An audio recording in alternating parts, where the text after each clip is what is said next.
Hello, everyone. This is Carleton welcoming you to The Bible Speaks. Today we're continuing in the book of Daniel. Daniel chapter 6. Let's get started.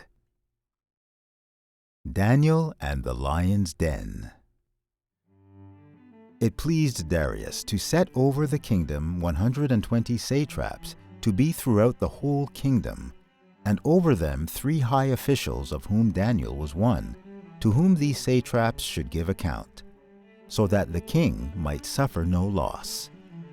Then this Daniel became distinguished above all the other high officials and satraps, because an excellent spirit was in him, and the king planned to set him over the whole kingdom. Then the high officials and the satraps sought to find a ground for complaint against Daniel with regard to the kingdom, but they could find no ground for complaint or any fault, because he was faithful, and no error or fault was found in him. Then these men said, "We shall not find any ground for complaint against this Daniel, unless we find it in connection with the law of his God." Then these high officials and satraps came by agreement to the king and said to him, "O King Darius, live forever! All the high officials of the kingdom, the prefects and the satraps, the counselors and the governors are agreed that the king should establish an ordinance and enforce an injunction that whoever makes petition to any god or man for 30 days except to you, O king, shall be cast into the den of lions. Now, O king, establish the injunction and sign the document, so that it cannot be changed, according to the law of the Medes and the Persians, which cannot be revoked." Therefore King Darius signed the document and injunction. When Daniel knew that the document had been signed, he went to his house, where he had windows in his upper chamber open toward Jerusalem. He got down on his knees 3 times a day and prayed and gave thanks before his God, as he had done previously. Then these men came by agreement and found Daniel making petition and plea before his God. Then they came near and said before the king concerning the injunction, "O king, did you not sign an injunction that anyone who makes petition to any god or man within 30 days except to you, O king, shall be cast into the den of lions?"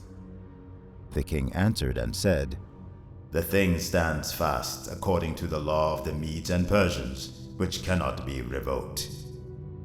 Then they answered and said before the king, "Daniel, who is one of the exiles from Judah, pays no attention to you, O king, or the injunction you have signed, but makes his petition 3 times a day." Then the king, when he heard these words, was much distressed, and set his mind to deliver Daniel. And he labored till the sun went down to rescue him. Then these men came by agreement to the king and said to the king, "Know, O king, that it is a law of the Medes and Persians, that no injunction or ordinance that the king establishes can be changed." Then the king commanded, and Daniel was brought and cast into the den of lions. The king declared to Daniel, "May your God, whom you serve continually, deliver you." And a stone was brought and laid on the mouth of the den, and the king sealed it with his own signet and with the signet of his lords, that nothing might be changed concerning Daniel. Then the king went to his palace and spent the night fasting. No diversions were brought to him, and sleep fled from him. Then, at the break of day, the king arose and went in haste to the den of lions. As he came near to the den where Daniel was, he cried out in a tone of anguish. The king declared to Daniel, "O Daniel, servant of the living God, has your God, whom you serve continually, been able to deliver you from the lions?" Then Daniel said to the king, "O king, live forever!